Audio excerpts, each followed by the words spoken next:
Michael, thank you so much for being patient. You still there? Oh, my pleasure. How are you guys doing? Doing well. Good. What do you want to talk about? Okay, well, I have an argument for the existence of what we could possibly define as God, and that might be problematic later on. But let me just run the argument for you real quick. Sure. We can go back to any of the premises if you want to dispute them. Sure. If you shoot through it quick, no problem. Go ahead. Oh, I said if you shoot through it quick, no problem. Yeah, okay. Premise 1, all facts must have explanations. Premise 2, the fact that there is a cosmos or a universe at all, and that this cosmos or universe with just these laws of physics and laws of nature that exist has an explanation. From premise 1. Premise 3, there must in principle be a theory of everything that explains why just this cosmos with these laws of nature exists, even if we haven't been able to discover it yet. Premise 4, if the theory of everything explains everything, it explains why it is a theory of everything. Premise 5, the only way that the theory of everything could explain why it is a theory of everything is if it itself is necessarily true in all possible worlds. Mm-hmm. Premise 6, the theory of everything is necessarily true. From 4 and 5, premise 7, the universe or cosmos understood in terms of the theory of everything exists necessarily and explains itself. From premise 6.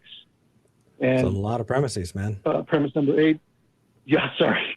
And premise 8, that which exists necessarily and explains itself is a definition of God. Okay. Yeah, I would. So you actually traversed. I gotta say, man, we went through 3 different arguments. Yeah, I'll go. It is logically sound, but I'll help out the discussion a little bit. No, hold on. We don't need it. I promise we can pick it apart by ourselves. Yeah. Okay. Okay. JMike, do you want first crack or do you want me to? Because I am happy to. Sure. I think me and you might actually have some disagreement on like the, necessary. So like, I take a position that there is a necessary being. Like I do hold to contingency arguments. I do hold to that, but I don't think that's a God, right? So if I walked all the way through your premises and granted them, you didn't substantiate what to me is the one premise or subset of premises that makes me an atheist and turns me into a theist. And that is explaining why there's intentionality in an actual conscious mind, right? I don't see any disembodied minds. I only see minds as a emergent property of matter. Now you can dispute that, and, obviously, right? But I don't see how you can say that the premises are sound, even if we conclude that it's valid and it follows. I don't see how you could say it's sound to get to the conclusion that it's God, or even towards the end there, because it seems that you miss a lot of these properties that would be necessary for you to substantiate. Yeah, well, that's why I wasn't defining God in any specifics except for that last premise. There's only really one substantive or substantial premise, and that's number 1, that all facts have explanations, which you seem to agree with. So that's good. And I guess. Well, no. I actually don't know if I would agree, because as a foundationalist at that root cause, right, the necessary thing, if we call that R, I'm not going to use Q to try to justify R. It's a brute fact. It's justified. It need not actually an explanation. So I might not even agree with your first premise, depending on how we're looking at that premise. Right, I understand. From a foundational standpoint. Right. Yeah. So I've got.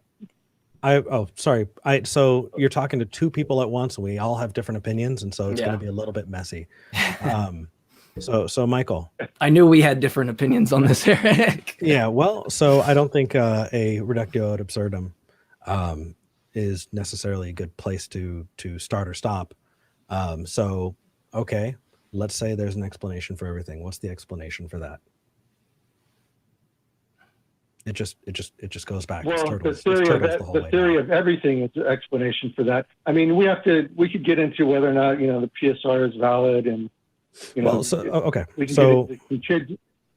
Yeah, so let's get on, because I think the part that I'm a little bit more excited about is the necessary part.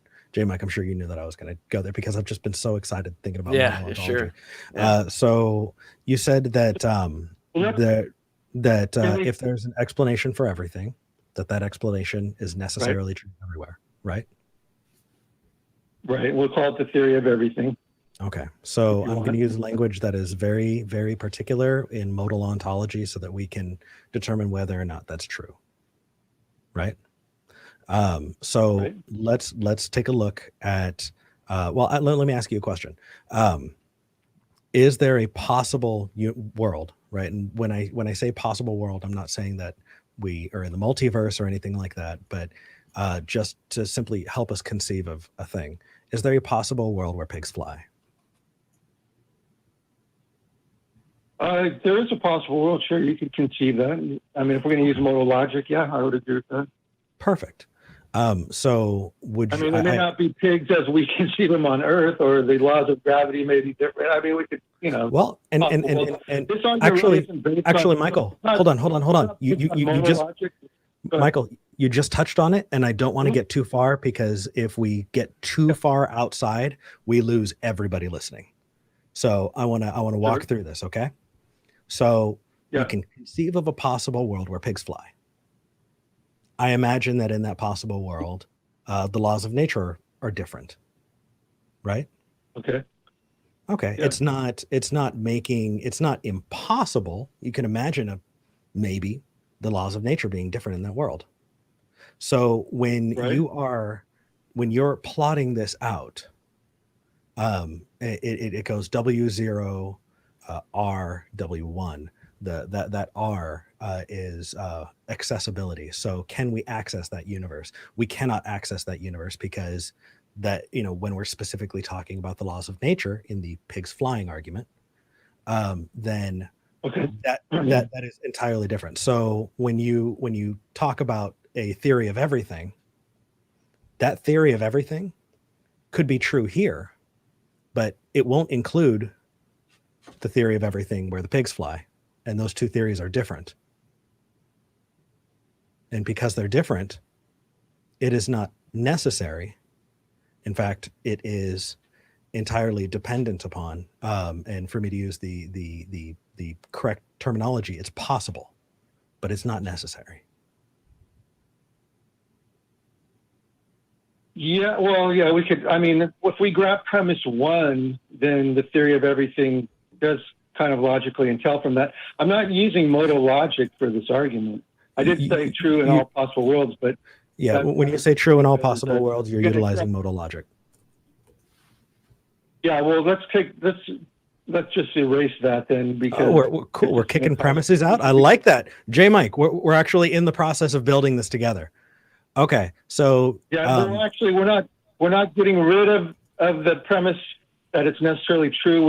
We're going to get rid of in all possible worlds because we don't want to use modal logic for this argument. So if that's the case, then just a bit of advice: if it's not necessary to the argument, don't hang ornaments on that tree. Just provide it as cleanly as possible. If you can shave things off, then you need to work on that argument a little longer. Do you think if we accept premise number one, we can apply it in all possible worlds, but let's not get caught up on that little point. No, it's not a modal argument. Okay, so then quit saying all possible. No, like it's okay. Then quit saying all possible worlds. You're using a very specific language. Yeah. No, and then you're saying, well, if we accept premise one, then it would entail. No, it wouldn't. That's what I'm saying. That is not true. Premise one does not lead to that all possible worlds.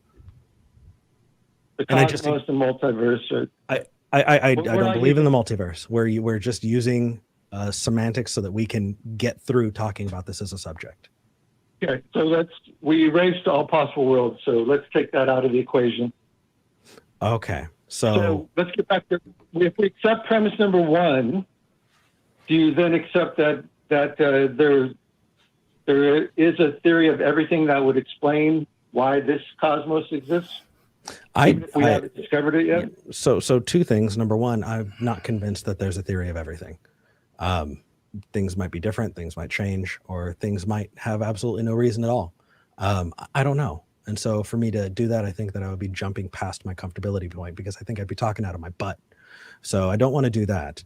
And then on Sure. top of that, Michael, I was so excited to Yeah. talk to you. I completely lost the second part.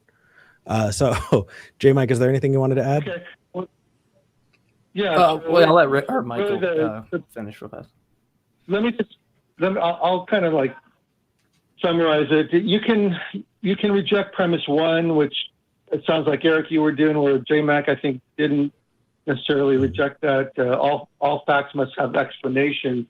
Well, I did actually retract and say that could be the case, especially from a foundational standpoint. If you're going to say that the brute fact explaining itself isn't really that, right? It's just that foundational thing that can't appeal to something else to explain it because it just necessarily is that way.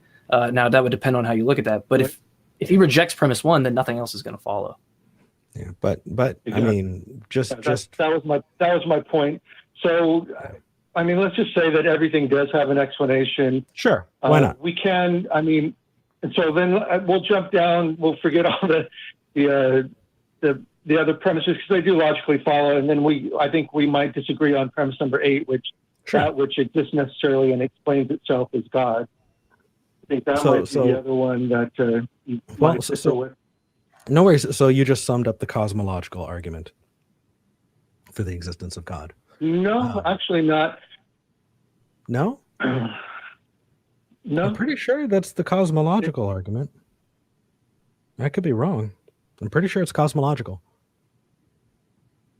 Anyway, I don't think Eric's not meaning the cosmological argument, right? There's many cosmological arguments, right? It's a formation. It falls into that category. Thank you. He's saying it's in the category of cosmological arguments. Same way it'd be in the category of modal ontological arguments, which I guess in some ways it is if we're going into those kind of modal semantics. But apparently we're tossing out modal, which is fine. Even though I love it, I'll just cry myself to sleep. That's fine, Michael. So I thought this one would be fun. Yeah, people watching might be wondering, why are they talking to Michael about this? What is the point? And I don't want to put words in your mouth, but I'd love to get to the point because I think what you're trying to say is if there's a explanation for everything, you call that explanation God. Is that right? Right. The necessary being and the thing that explains all of reality, I would label as God. And, the big reveal here is really I've just argued for the God of Spinoza here, which you probably might accept on some level.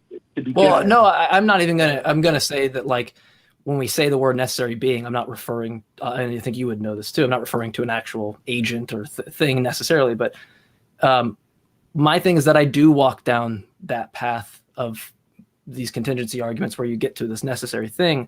And let's say we get there and I just don't see how you've justified or substantiated that it must be a mind, that it must have intent, right? That doesn't follow because it seems that you're just saying, well, I call this same thing God. Well, we might be in agreement, but you have a lot of baggage when you call it God because that's not what we mean. I mean, words are generally used ad populum, right? Like the more amount of people that take this word, they're going to accept that, right? That's just kind of how definitions and usages work. No one's really using God in that way, especially naturalists like myself, like Oppie, right? Graham Oppie wouldn't agree with you and say that's God. He would disagree, but he might grant up until that point. I just think you're missing out premises that would actually substantiate the mind part, right? The God part, the part that the atheist cares about. I mean, I would just say you're one premise away from potentially making me a theist, right? It's a big premise or subset of premises, but that can't get left out of your argument. Otherwise, you're just saying there's potentially this necessary thing at the end of it all, right? Non-contingent. I just want to be super clear. I agree with you. Non-contingent. I've listened to a lot of Graham Oppie, and I'm just not satisfied with his brute necessitarianism. Okay. Brute necessity as being the explanation, and I know that you can, substitute that in as a prime mover. But sure. So I don't know. Just for me, it's the principle of parsimony. You're just adding more entities than you actually need, right? Like you compare the theories, you have an extra thing that we don't have substantiated. You guys, I want people to watch the show to Well, no, learn the but I topics. think- I'm happy we're engaging with the topics, but we need to break them down a little bit more so people can follow with us. Just Sure. a skosh. So basically, what we've come down to is we have, brute facts, which are necessary. Call it energy or the laws of physics, which somehow came into being or existed eternally or came into being at some point, or something that is beyond just a non-teleological entity. And this is going to get esoteric and it doesn't prove anything, but think about I think that's what Eric doesn't want, though. Is all the esoteric. If we're getting super Yeah, I esoteric and understand. not proving anything, let's find a venue where we can talk about it together. I suggest our Discord. Our Discord is fantastic for that. Because while it's something that I would love to talk about, that's my jams. I do want people to be able to walk away from these conversations, being able to engage in them themselves and feel comfortable doing so. And so we've got to take baby steps to get there. But I appreciate you calling. And Right. I think what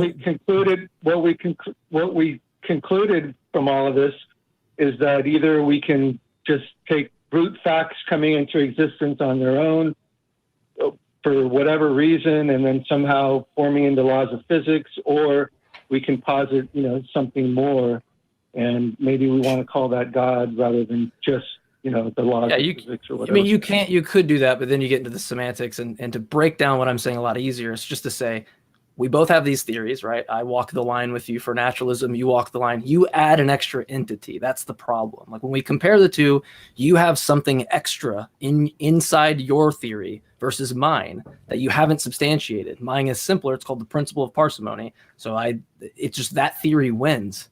It's not to like it better explains it because you're just post hoc rationalizing what could explain that, or you're saying the same thing that we both agree with. You're just calling it God. That just has baggage then at that point, right? So what I'm trying to say, I'm not trying to confuse the audience or anything, but you have to actually, within your premises, right? You have to actually substantiate the mind and all that part, because otherwise we're not talking about an argument for God. We're just potentially talking about an argument a naturalist might be able to use, right? Exactly. We're just saying that the cosmos is God. That's why I said it's the God of Spinoza. I mean, Michael, we could. Michael. I don't want to keep you guys too long. Yeah, Michael, as the host in keeping an eye on pacing, I'm sorry to do this to you. You sound like a ton of fun. I hope you call back. Let's pick one small thing at a time next time so that we can walk through them together, because I think that everybody stands to benefit from it. All right. Next time we'll use the argument from consciousness. All right, guys. Have a great one. Bye. And my apologies. I didn't mean to get very esoteric my sense in myself, okay. But it's your jams, dude. It's what you love, and that's what you dive into. And that's why I love Matt and you, because you guys can dial that back. Like really easily. You can actually convey it to the people where they understand a way. And that's something that I don't think a lot of people realize when they watch Talk Heathen or Atheist Experience, that these guys know their philosophy, but they know way better how to engage with the audience so that nobody's left out, right? And so I think that's a good quality to have. I appreciate that, brother. That's the goal. I want to try and go over these things enough so that I can be able to explain it and teach it.